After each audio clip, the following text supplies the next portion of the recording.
What's going on, everyone? So, the Los Angeles Lakers need a center, right? Got to get somebody that can back up Anthony Davis. I know a lot of people really want to see Anthony Davis shift to the four.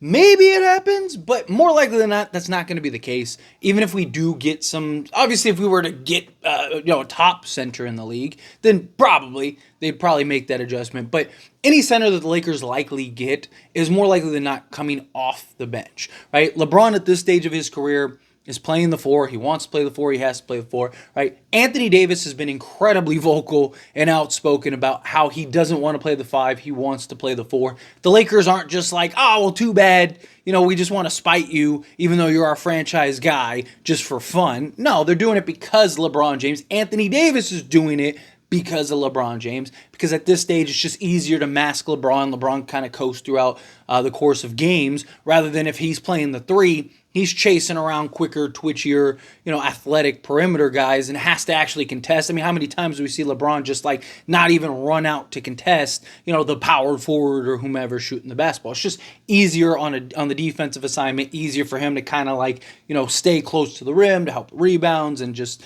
kind of play that free safety scout role. So just something to keep in mind. Again, the Lakers end up trading for some big center or something, then maybe it changes, or maybe JJ Redick, who we know it's going to be, I mean, there's already reports that it's done, right? So it's not done till it's done. It's not official till it's official, but maybe JJ Redick will kind of go like, hey, if we end up landing a specific center, maybe JJ goes, hey, let's shift this guy to the four. LeBron, sorry, you're going to have to play, or maybe plays the point or something. I don't know. We'll see JJ ultimately ends up doing, but more likely than not, any center that they're going to get is not going to be some big premier, has to start. Like, we're not getting a Miles Turner, we're not getting a Zoo, we're not getting anything like that to where it's like, no, you got to start this guy. Chances are we're going to get a center option either through the draft or through free agency. Maybe you get like a Clint Capella or something like that in a trade, or, he's an added on salary or something. But reports have came out that the Los Angeles Lakers are really focused in monitoring the center options, right? That they've worked out several centers for various picks, and they're really kind of putting an emphasis on the center position, which is good, right? We definitely have other needs, but center is a big one, right? We could use somebody that can spell Anthony Davis. Jackson Hayes, we don't know what's going to happen with him. Is he going to opt in? Is he going to leave? Personally, if I'm Jackson Hayes, I'm staying, because, I mean, where are you going to go to where you can sit and learn and pick a brain like Anthony Davis and a skill set like Anthony Davis? Like, if I was Jackson Hayes, I would do exactly what Rui did with LeBron and basically just glue myself to Anthony Davis all offseason and really use Anthony Davis to try to help me grow and develop, kind of do all his training regimes, all that stuff, and see if you can start taking some strides, making some proper just growth, starting to see some growth. But he could very well, if somebody offers him more money or something, he could end up taking off. That's a possibility. Yes, we have Christian Wood. However, I like Wood a lot, and I do think that with JJ Redick, I think he can get a lot more out of Wood than Darvin Ham did. I couldn't stand how Darvin Ham utilized Christian Wood. It drove me crazy, because I was excited, like many were, to land Christian Wood because of his versatility, his ability to play the four, his ability to play the five, and his ability to stretch the floor. But he's still a big fella, right? He's still a guy you want closer to the basket than away.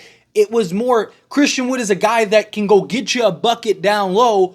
Oh, and he can stretch the floor and knock down the occasional shot. Not, he's solely basically a two.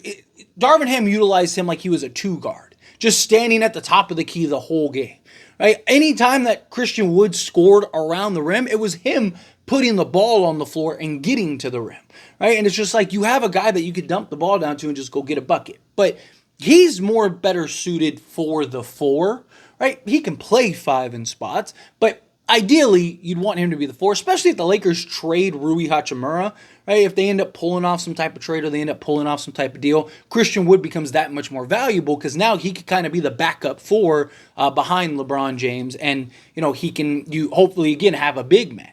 Now, as far as big men go, right? Because again, Jackson Hayes, even if he sticks around, I don't think he's going to be ready to be your primary backup, like your primary reserve. Same thing with Christian Wood. Again, I'd prefer him at the 4. On occasion, play the 5. Like, like let's say you get Valanciunas, right? Just using him as an example. And we'll talk about free agency here in a moment. But let's say you do land a Valanciunas, right? Most nights, Val can back up Anthony Davis. Christian Wood backs up LeBron James, right? There you go. Now you got your 4 and your 5. But like, let's say there's a game where Anthony Davis misses or LeBron misses. Well, then, if LeBron misses, you move 80 to the 4, and then Val can start, and now Wood can be your backup with Hayes, right? Assuming Hayes sticks around. Again, if he does, he does. If he doesn't, doesn't. But, now you got that. And then the games that Anthony Davis misses, again, LeBron stays at the 4, Val moves up to the 5, starting the 5, and then Christian Wood can again back up Valanciunas, right? So on a night where, you're a little short, that's when you slide Wood to the 5. But for the most parts, he's playing the 4. Now, there is very likely the draft, right? I just don't think the Lakers are going to keep the pick because there are several big men in this NBA draft that make sense for the Lakers, right? 2 that I've talked about heavily are Kel'el Ware and Zach Edey. Those are the 2 guys, and people kind of seem split, but a lot of Laker fans really want Zach Edey, which again, I'm fine with Zach Edey. I like Zach Edey a lot. I do have my concerns with Zach Edey. I do have my concerns with Ware. I just think Ware is a little more better suited for the modern NBA, right? And you can kind of utilize him more and put him in better sets. But Zach Edey is, he's a mammoth, right? The dude's a mountain. And I think Zach Edey is a player that could have a bigger impact immediately, right? Again, you saw like Derek Lively with the Dallas Mavericks, right? Had an impact immediately because his ability to run the floor, his ability to be versatile and move his feet well and be athletic, right? It's kind of what I want to see with Jackson Hayes, but also if you were to get like a Kel'el Ware, I think you could translate that as well, and then also his ability to stretch the floor. But somebody like Zach Edey, I think immediately he comes in as your backup big man. I think he can, you can play him. There's not that like, oh, is he going to work right away or not? I think from the jump, he's a guy that you can put in, big body that you can put down low. He showed in the combine his ability to knock down the outside shot. Now a lot of people are taking that as like, oh, that's it. He's the guy, right? He can shoot threes. Guy's the greatest. Karl Anthony Towns, eat your heart out. Here comes Zach Edey. There's a big difference between being able to shoot and hit set shots in the draft combine and actually in-game real-time situations being able to knock down shots.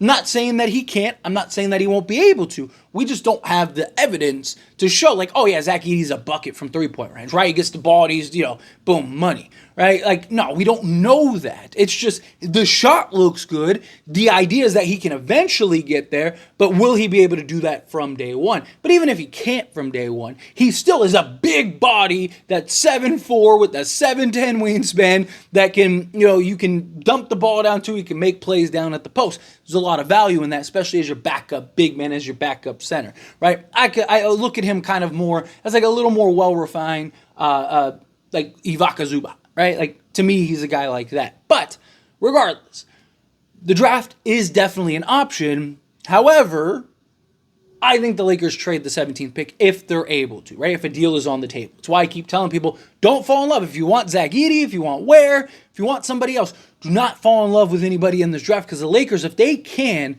they're going to trade that pick to get somebody that helps them more now, right? And then again, in free agency, you'll have a few options. Now, the big man market in free agency isn't huge, right? Like, the only big men that really make sense that we can realistically get, I'd love like a Hartenstein. Like, sign me up for that all day, including Sunday. But he's going to go get a bag. He's going to get paid. So we're probably in the range of like, Andre Drummond. Can we convince him to come back and try to give it another go? Or again, Valanciunas, right? What does his market look like? And is he willing? Can you get him? I don't know if you'll be able to get him for the mid-level. You never know, right? We've seen stranger things happen before, and veteran guys take mid-levels elsewhere to go at a run or something, and he might actually get a real opportunity. Plus, you got to keep in mind, whoever the backup is probably going to start like half the games this year, right? Because LeBron's going to miss 10 to 20 games, right? And Anthony Davis is probably going to miss 10 to 20 games. They both were very healthy this past season. And even if they are healthy, again, they're still going to miss some games. And then there's also like the matchups, like let's say we do go with a Valanciunas, right? Like Valanciunas, most nights he might come off the bench. He fills in as the starter when LeBron's out, fills in the starter when AD's out. But if we're playing, say, a Denver, then you might start Valanciunas those games. So you might have 4 games there where you're doing that. You play Philly, right? You're probably starting Valanciunas to go up against Embiid. So now you have two more games. So there's 6 games there, not counting however many games LeBron and AD miss, right? And that's just those 2 matchups, not counting any others, right? Like maybe you play the Clippers and you start Val, right? Like to match up so that way he can bang with Zoo, right? Like so. I do think that whoever comes in will get significant playing time and starting time, right? Assuming that, JJ Redick actually utilizes them, which I do believe he will. I'm not really too concerned with that. But again, you don't know. We'll have to see and find out. But free agency, that's kind of what it feels like. Valanciunas or Andre Drummond. Now, there is always the possibility of a trade, right? Like, say the Lakers go and they trade for DeJounte Murray, right? Can you also get a Clint Capella in that deal, right? Like, let's say we miss out on Valanciunas, we miss out on, an Andre Drummond, or let's say Andre Drummond, he wants to go elsewhere or something. He wants to get paid. Teams willing to offer him 5 or something like that, right? Or whatever, right? So there is always the possibility that maybe you go get a big man via trade somewhere. Detroit's got a couple big men. Right? Maybe you look at Utah and see if you can get a big man. Can you get like Walker Kessler or something like that, depending on the price, depending on the value, right? So there's always the trade option. Problem is, there just doesn't seem to be a lot of like big men available that really make sense. Like Clint Capella, I like Clint Capella, but at like $20 million, I think he's making like $22 million, something like that, off the top of my head. I know he's making like $20 million plus. So like it's gonna take you something to go get him, right? It's not going to be as like, we can just swap, JHS for him. No, you'd have to give up like 2 guys to go get him, right? You're talking like Rui and JHS to just go match the salaries for a Clint Capella, right? So the trade market for him, for not Clint Capella specifically, but a big man period, right now is very thin and probably the most unlikely scenario.